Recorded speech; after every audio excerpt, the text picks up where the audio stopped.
नमस्कार, मैं हूं आपकी रेडियो जॉकी काव्या और आप सुन रहे हैं आपका अपना गो गोरखपुर रेडियो सुबह का रेडियो न्यूज बुलेटिन। आज की सुबह की शुरुआत हम कुछ ताज़ा और महत्वपूर्ण खबरों के साथ करेंगे जो बीते हुए कल की गतिविधियों का आईना है।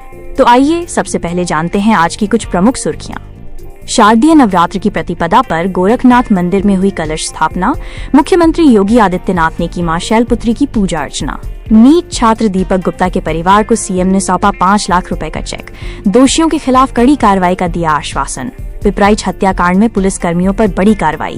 पिपराइच के थानेदार पुरुषोत्तम आनंद निलंबित, कुल 9 पुलिसकर्मी लाइन हाजिर। नेक्स्ट जेन जीएसटी रिफॉर्म के पहले चरण की शुरुआत। कपड़ों और जीवन रक्षक दवाओं पर जीएसटी दर हुई कम। गोरखपुर नगर निगम ने गोलघर मुख्य मार्ग को नो पार्किंग जोन घोषित किया। उल्लंघन करने पर 5,000 रुपए का जुर्माना। गोरखपुर एयरपोर्ट का नाम बदलकर अब महायोगी गुरु गोरखनाथ हवाई अड्डा किया जाएगा।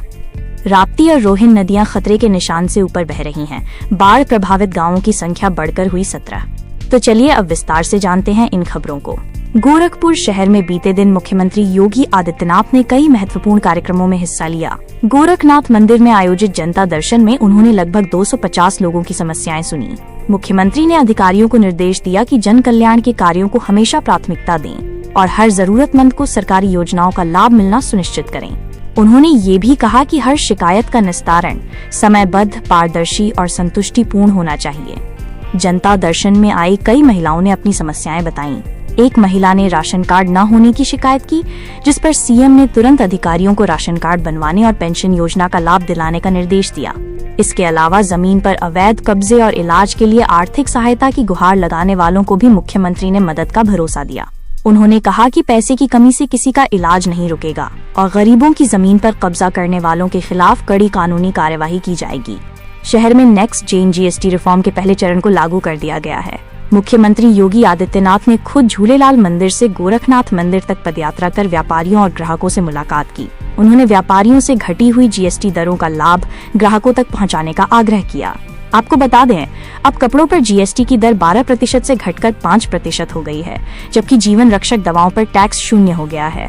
व्यापारियों ने इस कदम का स्वागत किया है और उम्मीद जताई है कि इससे त्योहारों के दौरान बाजार में रौनक लौटेगी और बिक्री में भी बढ़ोतरी होगी। शारदीय नवरात्र की प्रतिपदा पर मुख्यमंत्री योगी आदित्यनाथ ने गोरक्षपीठाधीश्वर के रूप में सोमवार शाम गोरखनाथ मंदिर के प्रथम तल पर स्थित शक्तिपीठ में वैदिक मंत्रोच्चार के बीच कलश स्थापना की। उन्होंने प्रथम दिन मां शैलपुत्री की पूजा अर्चना की और लोक कल्याण की मंगल कामना की। कलश स्थापना से पहले गोरखनाथ मंदिर परिसर में पारंपरिक तरीके से भव्य कलश शोभा यात्रा भी निकाली गई। गोरखपुर एयरपोर्ट सलाहकार समिति की बैठक में एक महत्वपूर्ण निर्णय लिया गया। सांसद रवि किशन शुक्ला की अध्यक्षता में हुई इस बैठक में गोरखपुर एयरपोर्ट का नाम बदलकर अब महायोगी गुरु गोरखनाथ हवाई अड्डा करने पर सहमति बनी है। इसके साथ ही एयरपोर्ट परिसर में गुरु गोरक्षनाथ की प्रतिमा भी लगाई जाएगी। गोरखपुर और आसपास के क्षेत्रों में बाढ़ की स्थिति अभी भी गंभीर बनी हुई है। राप्ती नदी का जलस्तर लगातार बढ़ रहा है और ये खतरे के निशान से 29 सेंटीमीटर ऊपर बह रही है। इसी तरह रोहिन नदी भी तिनमुहानी में खतरे के निशान से 86 सेंटीमीटर ऊपर है। हालांकि सरयू नदी का जलस्तर 15 सेंटीमीटर घटा है, लेकिन ये अभी भी खतरे के निशान से 80 सेंटीमीटर ऊपर है। बाढ़ प्रभावित गांवों की संख्या बढ़कर 17 हो गई है, जहां राहत सामग्री बांटी जा रही है। शहर के गोलघर मुख्य मार्ग और बेतियाहाता चौक से छात्र संघ चौराहा तक की सड़क को अब नो पार्किंग और नो वेंडिंग जोन घोषित किया गया है। नगर निगम ने ये भी साफ कर दिया है कि इन नियमों का उल्लंघन करने वालों पर 5,000 रुपए का जुर्माना लगाया जाएगा। अब बात करते हैं कुछ अपराध से जुड़ी खबरों की। पिपराइच में हुई नीट छात्र दीपक गुप्ता की हत्या के मामले में पुलिस प्रशासन पर गाज गिरी है। सोमवार रात एसएसपी गोरखपुर राजकरण नैयर ने पिपराइच के थानेदार पुरुषोत्तम आनंद को निलंबित कर दिया है। इसके अलावा जंगल छत्रधारी चौकी प्रभारी, 2 सिपाही और गुलरिहा थाने के एक हेड कांस्टेबल सहित कुल 9 पुलिसकर्मियों को लाइन हाजिर किया गया है। इससे पहले मुख्यमंत्री योगी आदित्यनाथ ने गोरखनाथ मंदिर में मृतक छात्र दीपक गुप्ता के परिजनों से मुलाकात की और उन्हें सांत्वना दी। उन्होंने पीड़ित परिवार को 5 लाख रुपए का आर्थिक सहायता का चेक सौंपा। मुख्यमंत्री ने भरोसा दिलाया कि दीपक के हत्यारों को बख्शा नहीं जाएगा और उनके खिलाफ सख्त से सख्त कार्रवाई की जाएगी। अब शहर में घटी कुछ वारदात के बारे में फटाफट जान लेते हैं। रामगढ़ताल इलाके में चोर समझकर 32 वर्षीय सुनील चौहान की पीट कर हत्या कर दी गई। पुलिस ने आरोपी पिता पुत्र बनहू निषाद और पंचम निषाद को गिरफ्तार कर लिया है। रामगढ़ताल थाना क्षेत्र के ही पथरा बड़गो गांव में एक बीएससी छात्र अमन मौर्य को गोली मार दी गई। पुलिस ने एक आरोपी को हिरासत में लिया है।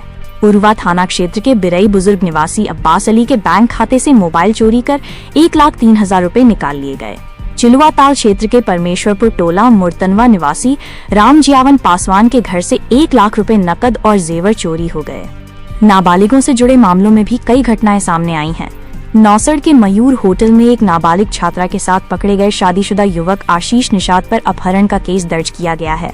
कैंपियरगंज में 13 वर्षीय नाबालिग से दुष्कर्म के आरोप में एक 17 वर्षीय किशोर को बाल सुधार गृह भेजा गया है। खोराबार में नाबालिग से दुष्कर्म के मामले में आरोपी शनि कुमार को विशेष न्यायाधीश पॉक्सो एक्ट ने 10 साल के कठोर कारावास की सजा सुनाई है। तो ये थी आज सुबह की कुछ प्रमुख खबरें। खबरों का ये सिलसिला यूं ही जारी रहेगा। आप सुनते रहिए गो गोरखपुर रेडियो। मुझे यानी आपकी रेडियो जॉकी काव्या को दीजिए इजाजत। आपका दिन शुभ हो।